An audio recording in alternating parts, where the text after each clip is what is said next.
তুমি আর কার নির্দেশে এটা নেওয়ার প্রচেষ্টা করছো? আমার নাম রাজা প্রেমনাথ। আমার রাজ্যে ভয়ঙ্কর অসুখ ছড়িয়ে পড়েছে, আর সেই কারণেই গ্রামের প্রত্যেকটা মানুষ অসুস্থ হয়ে পড়েছে। আমাকে আমার রাজ্যের মহর্ষি এখানে পাঠিয়েছেন এটা নিয়ে যাওয়ার জন্য। এটাই হচ্ছে এই অসুখের ঔষধ। এত সহজ নয় রাজন এই ফলের রস এখান থেকে নিয়ে যাওয়া। কি ভেবেছিলে তুমি মহাত্মার দেওয়া বায়ু অশ্বতে চড়ে আসবে, চুপচাপ এই ফলের রস নিয়ে চলে যাবে? এর মূল্য দেবে না তুমি রাজন? তোমার পিছনে দেখো। দেখাও তোমার সাহস। যতক্ষণ ও এখানে আছে তুমি কিছুই নিয়ে যেতে পারবে না। এখানে যুদ্ধ করার মতো আমার কোনো ইচ্ছে নেই। আমি শুধুমাত্র আমার প্রজাদের বাঁচানোর জন্য এই ঔষধ নিতে এসেছি। আমি অনুরোধ করছি এটা আমাকে নিয়ে যেতে দাও। যে রাজা অসহায় এবং নির্বল সে কি করে প্রজাদের রক্ষা করবে? রাজা যুদ্ধ নীতি ভুলে গেছে নাকি? একটাই পথ রয়েছে, যুদ্ধ। নির্বল এবং অসহায় রাজাই ফলের রস নিতে পারবে না। আমার নম্রতাকে আমার দুর্বলতা ভেবো না তুমি মায়াবী বৃক্ষ। যদি আমি যুদ্ধের সিদ্ধান্ত নিয়েই আসতাম তাহলে সেই ভাষাতেই কথা বলতাম। এখানে আমি জনকল্যাণের জন্য এসেছি।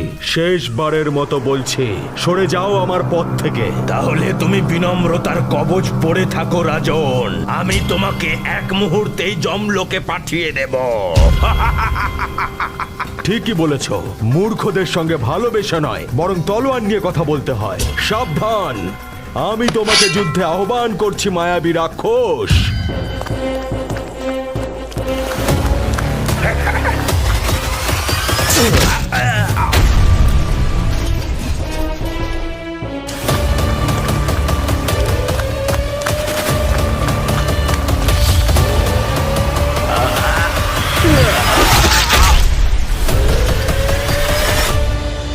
আমি তোমাকে জীবিত ছেড়ে দিচ্ছি, কারণ আমার লক্ষ্য হচ্ছে ওই জিনিসটা নিয়ে যাওয়া, কারোর হত্যা করা নয়। আমি আমার পরাক্রমতা দেখিয়ে দিয়েছি। এবার আমি আবারও অনুরোধ করছি, আমাকে এই দৈবিক জিনিসটা নিয়ে যেতে দাও। আমার কাছে অত সময় নেই নষ্ট করার মতন। তোমার মধ্যে সাহসের সঙ্গে মানুষের জন্য দয়াও রয়েছে। তুমি যদি চাইতে তাহলে একবারেই যুদ্ধ করতে রাজি হতে, তোমার শক্তির প্রদর্শন করতে পারতে। কিন্তু তুমি প্রথমে অহিংসার পথ বেছে নিয়েছো। নিয়ে যাও এটা। আপনাকে অসংখ্য ধন্যবাদ।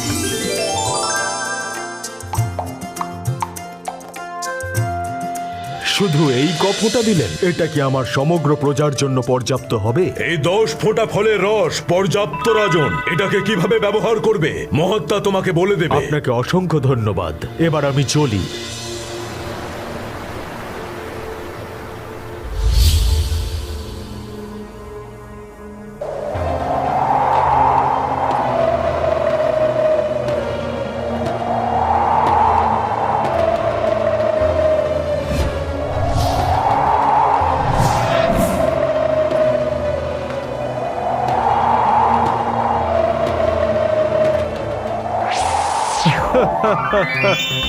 খুব তাড়ায় আছো দেখছি রাজা।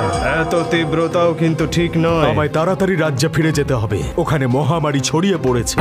দয়া করে আমাকে এটা নিয়ে যেতে দিন। যেতে তো আমি দেব, কিন্তু তোমার যোগ্যতা দেখার পর। কি ধরনের যোগ্যতা বলুন? মহত্তার দেওয়া ঘোড়ার সাহায্যে তুমি এখানে তো চলে এসেছো। আমায় কি করতে হবে সেটা বলুন। একজন রাজার প্রথম কর্তব্য আর ধর্ম কি?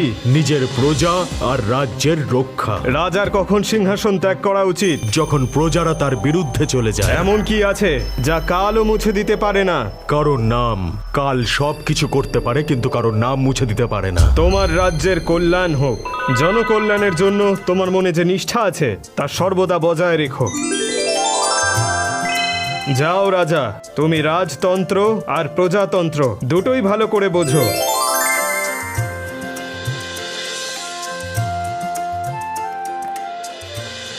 ঔষধি নিয়ে এসেছো রাজন? কিন্তু মহর্ষি, এই অল্প পরিমাণ ঔষধ দিয়ে আপনি রাজ্যের সকল নাগরিককে কি করে সুস্থ করে তুলবেন? এটা তো খুবই স্বল্প পরিমাণ। স্বল্প সংখ্যক মানুষই এটা পান করতে পারবে। এটি পান করতে হয় না রাজন। এটি তুমি এই মন্ত্রের সাথে ঘোড়ায় বসে আকাশ থেকে ছড়িয়ে দাও। এটি নিজের শক্তি বলে মেঘেতে প্রবেশ করবে আর বৃষ্টি শুরু হবে। আর বৃষ্টির ফোঁটায় এই রোগ পুরোপুরি বিনষ্ট হবে। সৈনিকেরা, সমগ্র নগরীতে ঘোষণা করে দাও, সকলে যেন নিজেদের বাড়ির বাইরে চলে আসে। বৃষ্টি ওদের সমস্ত রোগ থেকে মুক্ত করে দেবে। এটা হলো রাজমহলের আদেশ।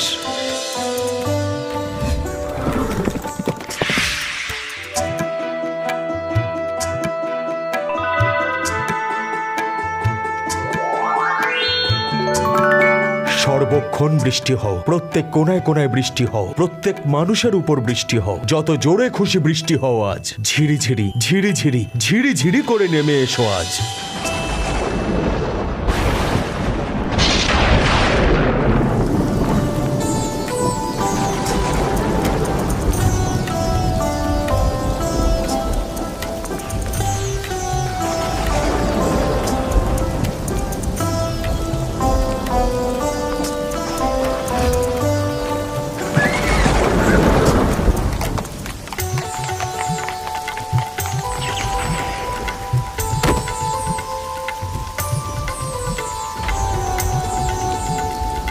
পৃথিবীর প্রত্যেকটি রাজ্যে তোমার মতো বীর, দয়ালু আর সাহসী রাজার প্রয়োজন, যে প্রজাদের জন্য সব করতে প্রস্তুত, প্রয়োজনে নিজের সুখ পর্যন্ত ত্যাগ করতে পারে। কল্যাণ হোক। এই সব আপনার আর ঈশ্বরের কৃপার পরিণাম মহর্ষি।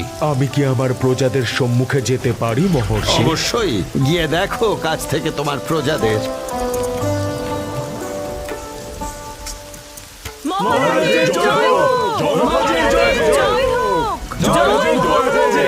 তোমাদের সকলকে ঠিক আগের মতোই সুস্থ দেখে আমি আজ খুব খুশি। মহারাজ, আপনি মহান মহারাজ। প্রজাদের জন্য আপনি ভগবান। আপনি যতক্ষণ আছেন আমাদের কেউ ক্ষতি করতে পারবে না, আমাদের কিচ্ছু হবে না। মহারাজের জয় হোক।